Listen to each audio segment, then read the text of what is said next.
गोष्टी करी तुडीवर तुडी सखीशी गोष्टी करी तुडीवर तुडी सखीशी गोष्टी करी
आपल्या गोव्याचे ज्येष्ठ कलाकार, भजन उत्तम गाणारे, नाट्यगीत उत्तम गाणारे, तबला उत्तम वाजवणारे आणि दोन्ही एकदम करणारे, तबला वाजवून गाणारे, गवळणी सुंदर गाणारे आणि ते पण गोव्यासारखं.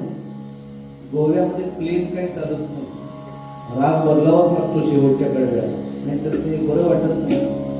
तुमचं खतखत म्हणजे यांचं गाणं खतखत्यात सगळं असतं, कधी गुगलवर जे मिळणार नाही ते खतखत्यात मिळतं. तसं यांच्या एका गाण्यामध्ये बरेच राग असतात, बऱ्याच गायकांची चित्रा येते. त्यामुळे महाराज यांच्या चरणी आज सेवा करायला आले. कलाकार मोठा कुठला असतो माहितीये का? आपले शिवानंद उत्तम गातात.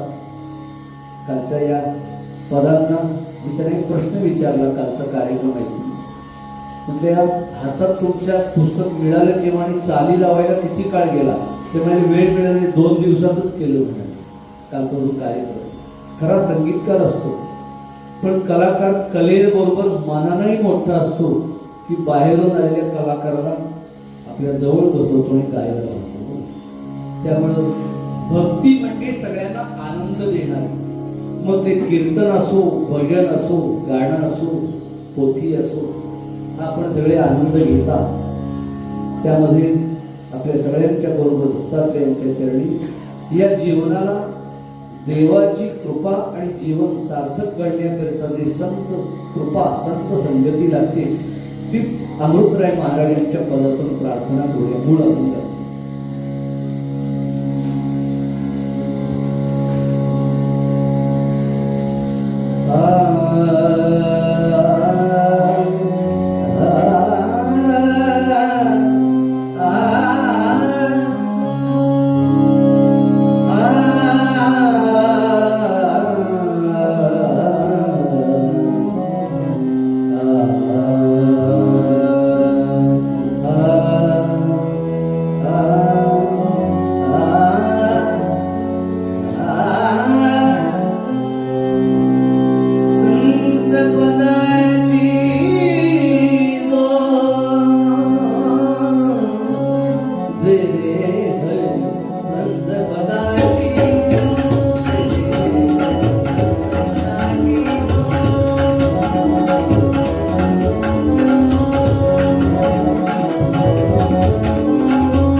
त्यांनी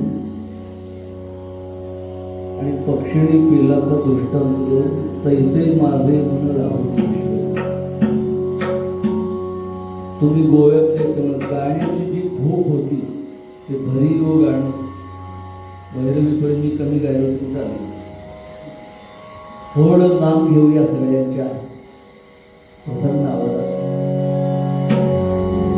दिगंबरा दिगंबरा श्रीपाद वल्लभ दिगंबरा दिगंबरा दिगंबरा श्रीपाद वल्लभ दिगंबरा दिगंबरा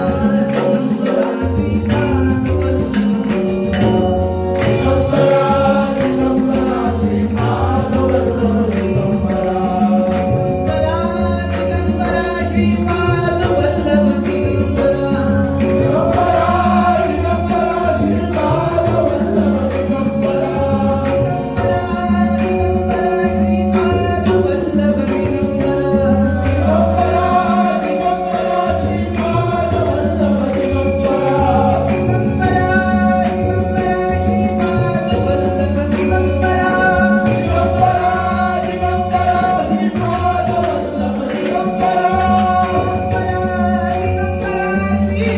वल्लभ दिगंबरा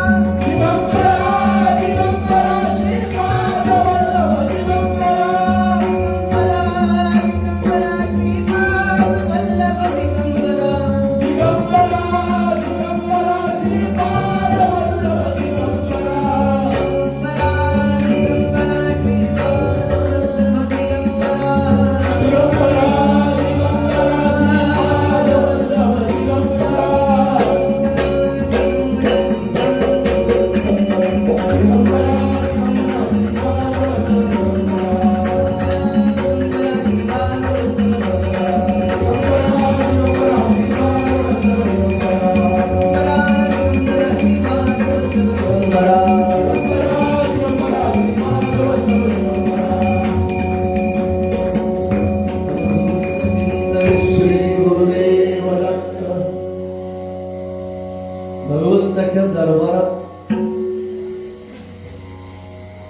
असं अध्यात्म ऐकलं, आत्मज्ञान झाल्याशिवाय आत्मसुख नाही. मनुष्य देहाला देहाचा अभिमान कळला पाहिजे. हे सगळं ऐकलं आणि मनाला तळमळ तळमळ लागली. शेवट माणूस घाबरतो, यमयातना होता, चिडचिडा होतो, मुखातलं नाम विसरतो. म्हणून सवय का ठेवायची? अंतकाळी पडिले वळण इंद्रिया सकाळा. जो रोज नाम घेतलं, अखंड भगवंताचं श्रवण, तर मृत्यूच्या वेळी भीती वाटत नाही. कोरलेल्या आयुष्यामध्ये चिडचिड होत नाही, मन शांत होतं. काही जण सांगतात की नाही, त्याला यमाचे दूध दिसतात घाबरतो. प्रार्थना कोणती? जब कंठ प्राण आवे कोई रोग न सतावे, यम दर्शना दिखाए, जब प्राण तन से निकले. मागतोय बाबा आम्ही. मनुष्याला काही प्रार्थना करायची सवय गारण करायची. आजपर्यंत मागितलं, भरपूर मागितलं, देहाकरता, संपत्ती करता. पण आता मागतोय ते मागायची सवय आहे म्हणून दुर्लक्ष करू नकोस. आजचं मागणं वेगळं आहे. तरी पण तथास्तु म्हणायचं तुझ्या हातात, मनोरथ पूर्ण करायचं. कोणतं? एक भक्त की है अर्जी, भूत गर्द की है गर्दी, लेकिन आगे तुम्हारी मर्जी, जब प्राण तन से निकले, गोविंद नाम लेकर, जब सांस तन से निकले. काय प्रार्थना आहे बघा. त्यामुळे आपल्या सगळ्यांच्या जीवनामध्ये वाईट बोलायचं म्हणून नव्हे, पण मागच्या वर्षी काही जण आपल्या बरोबर असतात, ते काळाच्या ओघात निघून जातात. आम्ही सुद्धा त्याच मार्गावरचे. त्यामुळे झालेल्या आयुष्यात जे भगवंताचं अधिष्ठान चिंतन निधिध्यास श्रवण मनन जे काही राहिलंय त्याचं ध्यान करून विचार करायचा. श्रावण अजून संपायचा आहे. दिवाळीपर्यंत सगळे घरचे सण असतात. व्रत वैकल्य, एकादशी झाली, गुरुपौर्णिमा झाली, श्रावण महिना सुरू झाला. आता गणपती उत्सव, मग पितरांकरता पंधरवडा, महालय, शक्तीचं नवरात्र, हे सगळं घरच्या देवांचं. आणि एकदा का कार्तिकी एकादशी झाली की बाहेरचे उत्सव सुरू होतात. या काया वाचा मनांना इंद्रियांच्या विषयांनी सतत दोष होतात. ते धुवायचे कशानं? गंगा नाव दिले ना साईबाबांच्या चरित्राला. गंगा ही सगळ्या पापांचं क्षालन करते. म्हणून कीर्तनाला सुद्धा गंगा म्हटलंय संतांनी. हरीची नाम कथा गंगा श्रवणे पावन करी जगा. कथा तिघांनाही तारते. भगवंताची कथा पोथी तिघांनाही तारते. कोणाला? प्रश्नकर्ता जो असतो त्याला, उत्तर देणार आणि ऐकणाऱ्या तिघांनाही तारते. आणि आपले सगळे ग्रंथ गुरु शिष्यांचा संवाद आहे. भगवद्गीता कृष्णांना अर्जुनानं प्रश्न विचारले, भगवंतांनी उत्तर दिली. ऐकणारे तुम्ही आम्ही गाणारे सगळेच तरुण जातो. गुरुचरित्र म्हणजे सिद्ध महाराज नृसिंह सरस्वती सांगायला लागले आणि नामधारण ऐकायला लागले. सरस्वती गंगाधरांनी लिहून ठेवलं, त्याच पारायण करतो. रामांनी प्रश्न विचारले, वसिष्ठांनी सांगितले, ती गीता आहे. भगवान शंकरांना देवीने प्रश्न विचारले, भगवान शंकरांनी उत्तर दिली. त्याला ईश्वर पार्वती संवाद म्हणतात. त्यामुळे आमच्या जीवनात बरेच प्रश्न आहेत, त्यांची उत्तरं दत्तात्रयांच्या चरणी मिळतात. पण ते म्हणाले काय करा, थोडं संतांच्या चरणी जा. आम्हाला कळत नाही कुठं जायचं. म्हणून दत्तात्रयांनाच आजपासून प्रार्थना करायची की परमात्म्याच्या पायाजवळची गोडी लागावी, असं साधन देणाऱ्या संतांच्या जवळ आम्हाला जायला मिळू. म्हणून मूळ पद घेतो आणि उरलेल्या वेळेत याला दृष्टांत म्हणून कथावाद सांगायचा. त्या कीर्तनाच्या मध्ये महालक्ष्मी कुठं फोंड्याजवळ आणि मोरजी कुठं पारायण असतं आणि कीर्तन असतं. कारण इथं कथा असतात सद्गुरूंच्या, संतांच्या, भगवंताच्या, की जे कधी चुकत नाही. काही प्रसंग आले तरी ते कधी तत्वाला सत्वाला सोडत नाहीत. म्हणून तर त्यांची जागा तिथं आहे हो, पूजा करायला. आणि आपण या ठिकाणी आहे की आमचं आयुष्य असं दोषयुक्त करा, निर्दोष करा, क्षमा मागायची. उद्यासाठी तुमच्या चरणी आमचं मन ज्या ज्या ठिकाणी मन जाई माझे, ही प्रार्थना का करतो? कारण आजपर्यंत ज्या ज्या ठिकाणी गेलं त्या मनानं ताप उपद्व्याप करून ठेवले. पण आता ज्या ज्या ठिकाणी मन जाई माझे, त्या त्या ठिकाणी निजरूप तुझे. मी ठेवितो मस्तक ज्या ठिकाणी, तेथे जे सद्गुरु पाय धरले. हे काय म्हणतात? कमिटमेंट आहे देवाबरोबर. कारण माझ्या मनाला कुठं कुठं जायची सवय आहे, ते मग ज्या ठिकाणी जाईल तिथं तुम्ही दत्त महाराज जरा ध्यानात या.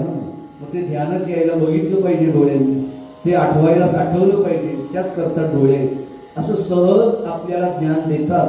ज्ञान झालं की सुख मिळतं. मग आमच्याच आत्म्याचं ज्ञान झालं की त्याला आत्मसुख म्हणतात. माझ्या देहाचं ज्ञान होतं. आणि नेमकं सुख आहे कुठेही कळायला लागतं. सुफलित करून पूर्ण मनोरथ पूर्वी जीवीचे कोण. आणि मग कसाही शेवट येऊ दे, मी शांत झालो. आजपर्यंत आयुष्यामध्ये माझ्याकडून चूक झाली असेल, या केंद्रियांनी भोग भोगले असतील, पण आता मात्र मी शांत. आता अंतकाळी मला बाकी काही नको. इतना तो करना स्वामी, जग प्राण तन से निकलो. अमृत म्हणेच्या हरिभक्तांचा शेवट करीसी गोड. शेवट जमला की सगळं चांगलं झालं हो. ती क्रिकेट मॅच मध्ये असतं का नाही? मला पण आवडतं ना, त्याला पण आवडतं. येताना कळलं कुठं कोण कोण खेळायचं. त्या क्रिकेटमध्ये पहिले दोघं तिघं पटकन आउट गेले. दादा विकेट घ्यायचे यांचे वडील, बरोबर ना? बुवा काय साधा आहे का? हो हो हो म्हणजे हळूच भंतीकडे पाहणारे म्हणून कीर्तनात सांगणार कसं? पहिल्या ओव्हर्स ते रन रेट खाली आला. आता 5 ओव्हरला 5-30 बॉलामध्ये 100 रन पाहिजे. टेन्शन वाढतं, झेंडे खाली. आणि अशामध्ये कोणतरी येतो, शांत असतो, कूल, कॅप्टन कूल, शांत. एकदा ते सगळं बघतो, रन रेट किती पाहिजे रिक्वायर्ड, बॉल किती उरले, रन किती पाहिजे, निर्णय घ्यायला किती वेळ आहे. बॉलरनं मनगटातून वळण करून बॉल सोडल्यानंतर बॅट्समनला निर्णय घ्यायचा आहे, किती कमी वेळ आहे. आणि तेवढ्यामध्ये बरोबर 30 बॉलामध्ये 101 रन करून जिंकलो. तसं आमच्या जीवनातलं आयुष्य किती गेलं, ओव्हर्स किती गेल्या, विकेट किती पडल्या, रन रेट किती पाहिजे. तेवढ्यामध्ये आता अमृत म्हणे या हरिभक्तांचा शेवट कधीसी गोड. झालं गेलं, गंगेला मिळालं. भगवंताचा अधिष्ठान असा आहे की आम्ही केव्हाही त्याच्या पायाजवळ की नव्यानं सुरुवात करून दे. आजपर्यंत झालंय ना, विसरून जा माझ्याकडून काय पाप झालं. कृष्ण जवळ घेतात, दत्त महाराज क्षमा करतात, भगवान शंकर क्षमा करतात. क्षमस्वापराधम, या चरणांनी, पायांनी, डोळ्यांनी जे जे काही केलं ते म्हणतात तू विसरून जा, मनात ठेवू नको, पण परत त्या वाटेला जाऊ नको. विवेकी क्रिया आपुली पालटावी, अति आदरे शुद्ध क्रिया धरावी. मग तुला शेवट गोड करण्याकरिता आता बाकी काही नाही. डोळ्यांनी भरपूर बघून झाले ना, आता दर्शन घे आमचं. भगवंताचं दर्शन घ्यायचं उरलेल्या काळात. कानांनी त्याचंच गुणवर्णन ऐकायचं, भजन कीर्तन, वाणीनं त्याचंच नाम घ्यायचं, चरित्र गायचं. म्हणजे मृत्यू कधी माहिती नाही, पण त्याची व्यवस्था करून ठेवायची की शांतपणाने मी सामोरा गेलो आणि भरपूर आतापर्यंत घडली नाही एवढी भक्ती झाली. गोविंद नाम लेकर जब सास तन से निकले, श्री गंगा जी का तट हो, यमुना का बंसी बट हो. आता वासना कोणती? मना वासना वासुदेवी वसुदे. आता मला काही बघायचं नाही डोळ्यांना.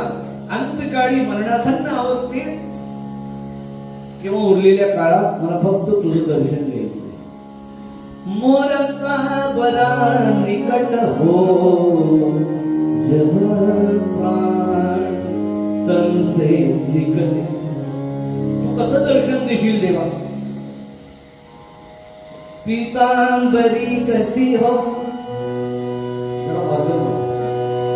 पीतांबरी कसी हो, छवि मन में बसी. पीतांबरी कसी हो, छवि मन में बसी हो. देवा होठों पे कुछ हंसी हो, जब प्राण तन का. आमच्याकडून प्रपंचामध्ये विसरलं जातं. हे नाम घेतलं की ध्यान लागतं आणि मग भगवंताचे जे गुण आहेत ते आमच्याकडे यायला लागतात. फळ म्हणतात आनंद रूपी. मग मार्ग कोणता? हा संतांनी दिलाय ना. दत्तात्रेयांच्याकडे जाईपर्यंत साईबाबा आणि शंकर महाराज कृपा करतात. जसं आमच्या दत्तात्रेयांच्या चरित्राचं नामापर्यंत पोहोचवणारे संत श्रेष्ठ परमहंस परिव्राजकाचार्य श्रीमद वासुदेवानंद सरस्वती टेंबे स्वामी आज दत्तात्रेयांच्या विषयी मंत्र सुद्धा दिगंबरा दिगंबरा, गुरुचरित्र, त्याचे प्रकार, दत्त महात्म्य, दत्त प्रभू, दत्त पुराण, हे सगळं माणगाव जवळच आहे गोव्याच्या. तिथून गरुडेश्वरीपर्यंत गुजरातमध्ये संत हे निर्गुण निराकार भगवंताच्या पर्यंत आपल्याला नेतात, प्रपंच न टाकायला होतं. म्हणून दत्तात्रेयांच्याकडे प्रार्थना काय करायची? ज्या संतांच्या कृपेनं देवाची वाट सोपी होते त्या संतांचा संग मागायचा. म्हणून दत्तात्रेयांना भगवंताला प्रार्थना अमृतराय महाराजांचा अभंग आहे, दे रे हरी संत पदाची दोन. कारण ग्रंथ तेच आहेत, गीता, भागवत, गुरुचरित्र. पण त्याचं वर्म सांगणारी संत आहे. 1000 वर्षापासून भगवद्गीता नाही बदलली, पण मन बदलत नाही. तो काही केल्या तुझे मन पालटेना. आपण प्रपंच करणारे आहोत. प्रपंच म्हणजे लग्न झाल्यानंतर करतात तो नवीन. जन्माला आलो देह, तिथून पंच प्रकर्षेण पंचहा, डोळ्याला रूप दिसतं, कानात, हे सगळं सतत सुरू आहे. आणि त्या देहाला जे लागतं त्यामध्ये रमतो, याला प्रपंच म्हणतात. 5 गोष्टींशिवाय चालत नाही. त्वचेला स्पर्श, नाकाला गंध, जिभेला चव, डोळ्याला रूप आणि कानाला ध्वनी. हे सतत पडतंय कानावर. जे पाहिजे ते ठेवून देतो मनात आणि त्याच्या मागं लागतो. पण देह ज्यावेळी जीर्ण होतो, गलित गात्र, त्यावेळी माझ्याच वस्तू मला चालत नाही. हो, एकदा का वृद्ध झाला की आधी घालत होता ते कपडे चालत नाही, तसं जेवण चालत नाही, त्याचं बेड सुद्धा वेगळं. मग दुःख व्हायला लागतं, यातना होतात, यातना होतात. त्यामुळे आम्ही यातना म्हणजे यात नसू तर त्या मनाला यातना सोसत नाही. काल काय खात होतो, पंक्तीला बसल्यानंतर 10 वाट्या मणगण पीत होतो. माझं सांगित नाही, 50 लाडू खात होतो. देह तोच आहे, पण जीर्ण झाल्यानंतर आता म्हटले काय नाही, थोडी पेज पाणी प्यायला सांगितले डॉक्टर. देहाला तर नाईलाज आहे, पण मन अजून तरुण असतं. हो, त्याला लाडू आठवतो. समोरचा बसून लाडू खातोय आणि आपल्याला ते बिनसाखरीचा चहा. यातना होतात, यातना. त्या मनाला आधी सवय लावायला श्रावण चातुर्मास प्रॅक्टिस करता. आठवड्यातून 1 दिवस उपवास करायचा. मरणासन्न अवस्थेमध्ये इंद्रियांना विषय सुटत नाही, म्हणून आपल्याकडे थोडी थोडी सवय करायची. आठवड्यातला 1 आपल्या देवाचा वार घ्यायचा आणि मग त्या दिवशी थोडं आवडते पदार्थ टाळायचे, खायचे. राहता येतं का बघायचं. राग येतो आणि त्या दिवशी बरोबर सगळ्यांना घरातल्यांना चमचमीत खायची हौस येते. आपला उपवास आणि ते तिकडं फ्राय करतायत, तळतायत. हीच परीक्षा आहे. सगळं डबे भरलेले आहेत, घरात आहे, पण आज मी त्याच्याशिवाय राहण्याचा प्रयत्न करतोय. राग येतो, सोडून त्यावर सगळं वाटतं. पण तीच प्रॅक्टिस आहे. का मृत्यू समयी अमृत म्हणे या हरिभक्तांचा शेवट करीसी गोड. एक एक आपण सोडत चाललो की राग कमी होतो आणि शांत राहायला लागतो. कशाच्याही म्हणून माझं अडत नाही, हे आम्हीच करायचं आहे. हो, आमच्याकरिता मी कोणामुळे कळतं, याला आत्मज्ञान म्हणतात. आणि ते झालं की आत्मसुख मिळतं. ते संतांशिवाय मिळत नाही. कारण आपण म्हणतो, अहो संत आले होते, काय फिरागी, झोपायची कधी कळत नाही, जेवतच नव्हते, तरी पण दिवसभर अखंड श्रीराम जयराम जय जयराम. हे संतांच्या जवळ गेलं की आमचे दोष दिसायला लागतात. मी काय करतो हे कळायला लागतं. म्हणून चरित्र वाचायचं. संतांची चरित्र, त्यांच्या ग्रंथातली चरित्र, त्यांचे अभंग. का मी त्याच भूमीवर जगतो. मलाही तहान भूक लागते, मलाही काम, क्रोध, लोभ येतात प्रसंग. पण या ठिकाणी ज्ञानेश्वर महाराजांनी काय केलं, तुकोबांनी काय केलं. म्हणून पहिल्यांदा काय करावं काय नाही याला पूर्वरंग म्हणतात. आणि नंतर आख्यानामध्ये त्यांनी त्या प्रसंगाला काय केलं म्हणून तो देव प्रसंग झाला. म्हणून आम्ही काय करायचं, दत्त महाराजांना सांगायचं, संत समागमी आत्मसुखाचा सुंदर उर्वी मोग. ही पद्धत काय, आपल्याकडे ग्रंथाचं वाचन करायची, कीर्तन करायची, ऐकायची, भगवंताचं चरित्र ऐकायची. का ऐकण्यानं आणि वाचण्यानं ज्ञान होतं भगवंताविषयी, कळतं जीवनाचं सार. सार्थी कमी केलं कलियुगात. हरी मुखे म्हणा, हरी मुखे म्हणा, हरी मुखे म्हणा, हरी मुखे म्हणा, हरी मुखे म्हणा. कमी कमी कमी कमी किती कलियुगामध्ये कमी. हरी एवढाच उच्चार, एक तत्वनाम दृढ होती. मग हरीची करुणा येईल. हरी हरी हरी हरी मुखे म्हणा,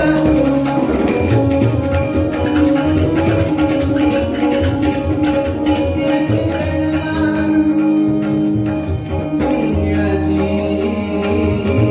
गणना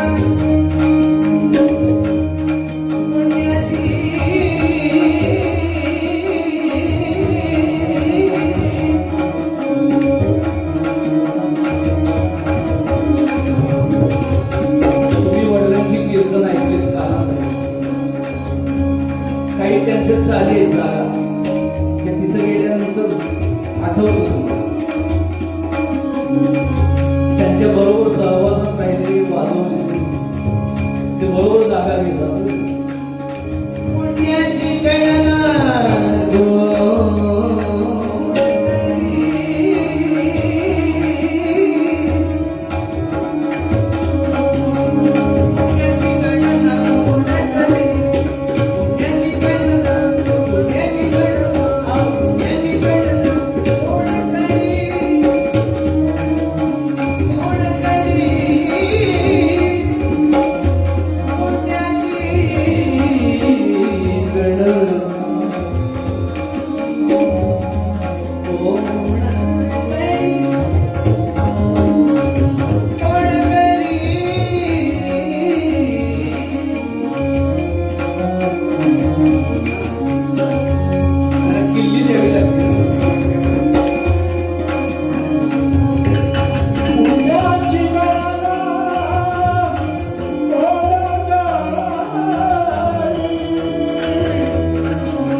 पण आमची जबाबदारी हे जे मन आहे की सगळं साठवणार दृढ झाली. पुन्हा मनाला सांगितलं नाम घ्यायचं काम कोणाचं वाणीचं, पण ते धरून ठेवायचं काम मनाचं.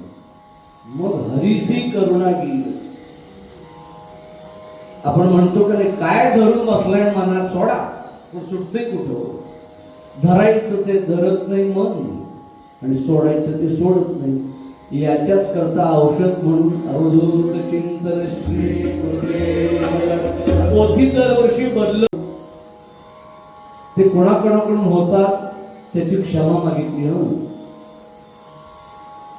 जय जय करुणांते श्री महादेव शंभो. क्षमस्व अपराध, अपराधांची क्षमा मागितली. ते अपराध कोणाचे? माझे म्हटलं नाही.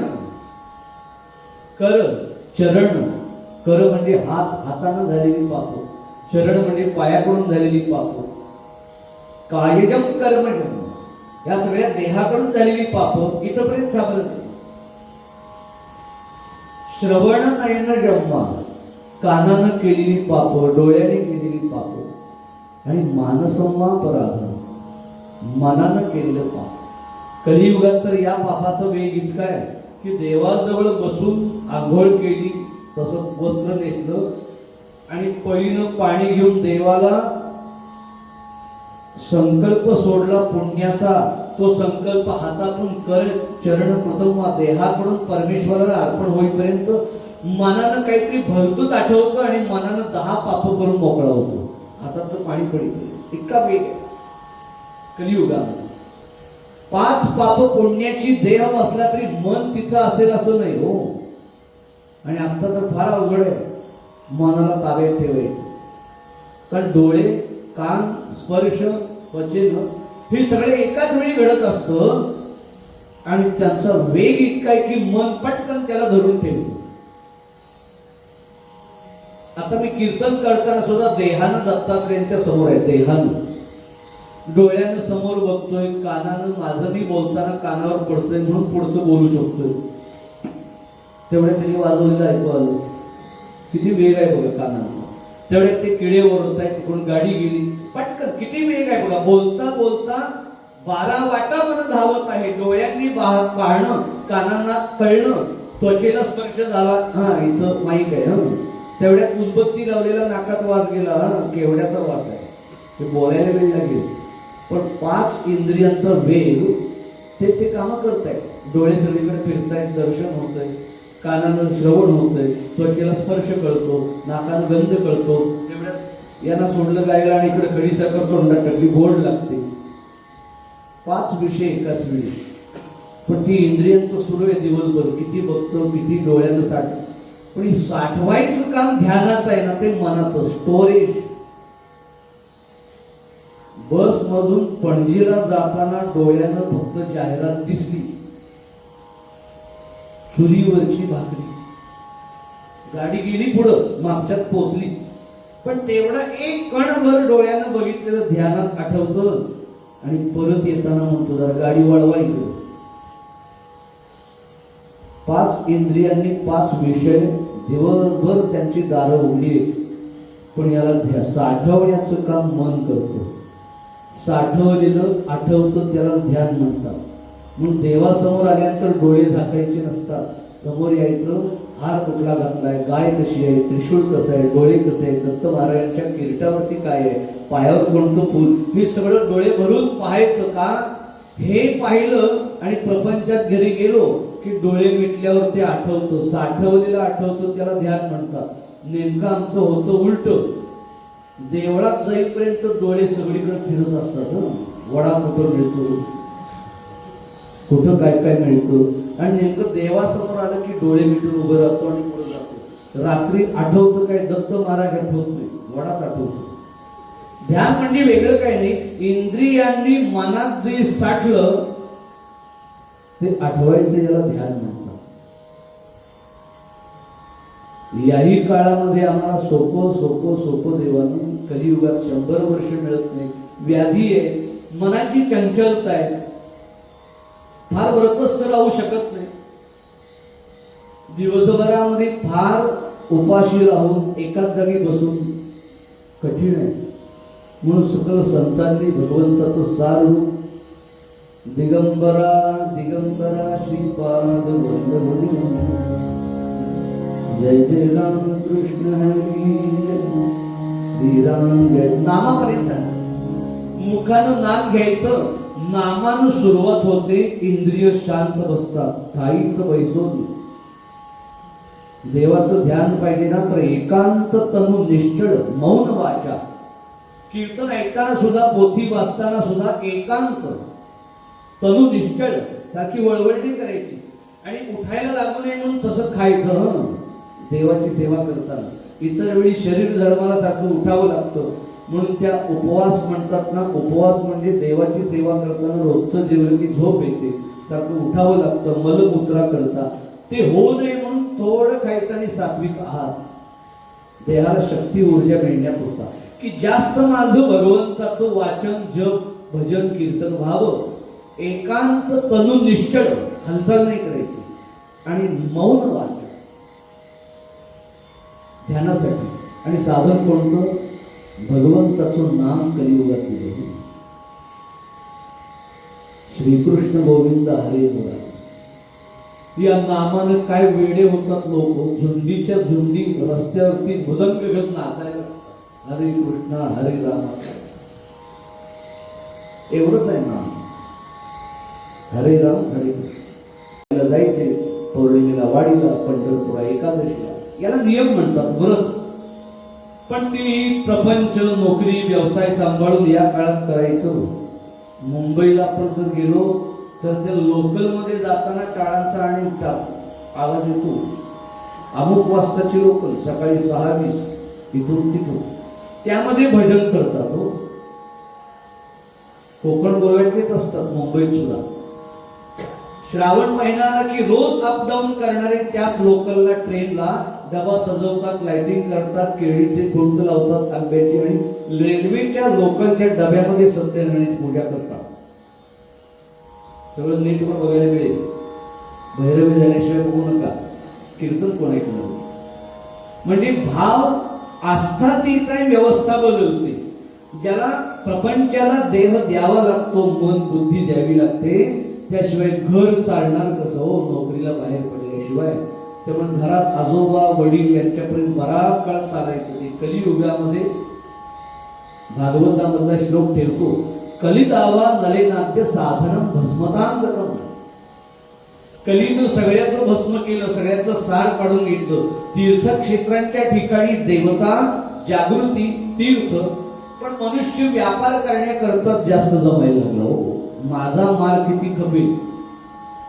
देवाच्या जवळ जाईपर्यंत पार्किंग इकडं 100 रुपये काढा, राहायचं आहे 5,000 रुपये काढा, AC पाहिजे अजून 500 जास्त. एवढं करून देवाजवळ किती मिळतो?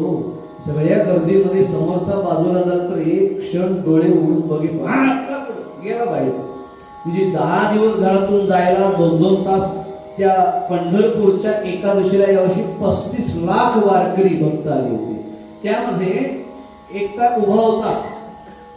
त्याला विचारलं पुढे सरकणार कधी? तो म्हणाला 5 दिवस एकाच जागी उभा आहे. 5 दिवस गर्दी जशी पुढे सरकते. म्हणजे काय भक्ती असेल. यांचेच पाय धुवून पाणी प्यावं की 5 दिवस एकाच जागी उभायचा का? पांडुरंगाच्या समोरचा माणूस पुढे जायला 5 दिवस लागतात. मग गर्दी. कलियुगामध्ये संख्या जास्त वाढणार. मग या सगळ्या गडबड गोंधळामध्ये अजून सुद्धा जे ध्यान, यज्ञ, पूजा करतात त्यांचं अधिकस्य फलम अधिकम. पण आपल्या सगळ्यांना पोथीचं पारायण, भजन, कीर्तन आणि नामापर्यंत आणते. ज्यांना चरित्र वाचायला येत नाही त्यांना 2 तासामध्ये सगळं साईबाबांचं चरित्र गाण्यातून कळेल. शिरोडकरांचं कालच पुस्तक गीत आहे.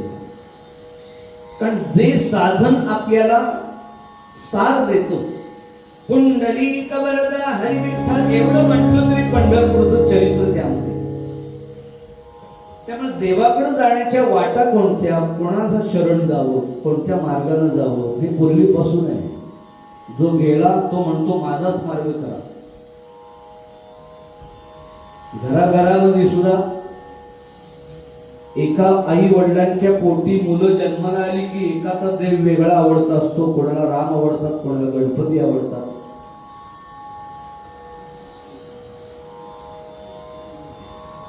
मनुष्याच्या मनाला शांती मिळण्याकरिता अध्यात्म आहे. गोंधळ होतो, हे करू का ते करू, प्रपंच करू का परमार्थ करू. अर्जुनाने प्रश्न विचारला भगवंताला, एवं सतत युक्ताई भक्तास्त्वां परिवासते. म्हणजे जन्माला आलो ज्या घरामध्ये ते काम करायचं आणि त्यावेळी तुझी परमेश्वर भक्ती करण्याकरता मग तो साधू, संत, संन्यासी, योगी, तपी या लोकात राहत नाही. घर नाही, लग्न नाही आणि गुरूंनी दिलेली साधना करायला समाजात सुद्धा नाही, कोण हिमालयात. मग आम्ही असे प्रपंच, नोकरी, व्यवसाय, पत्नी. भगवान हसले. कोणी सांगितलं असं? देहानं जे कर्म करायचं त्याचं फळ, मनानं करायचं त्याचं फळ, आणि वाणीनं प्रत्येकाचं फळ. म्हणून आपल्याकडे सतत काया वाचा मन. सोमवार आहे, भगवान शंकरांच्या चरणी आचार्यांचा श्लोक अर्पण करूया. करचरण कृतं वा कायजं कर्मजं वा श्रवणं नयनजं वा मानसं वा पराधं विहितम विहितम सर्वमेतत् क्षमस्व. जय जय करुणाब्धे श्री महादेव शंभो. नमः पार्वती पते. आमचे ते प्रपंचात जगताना दोष होता. काम क्रोध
Yeah.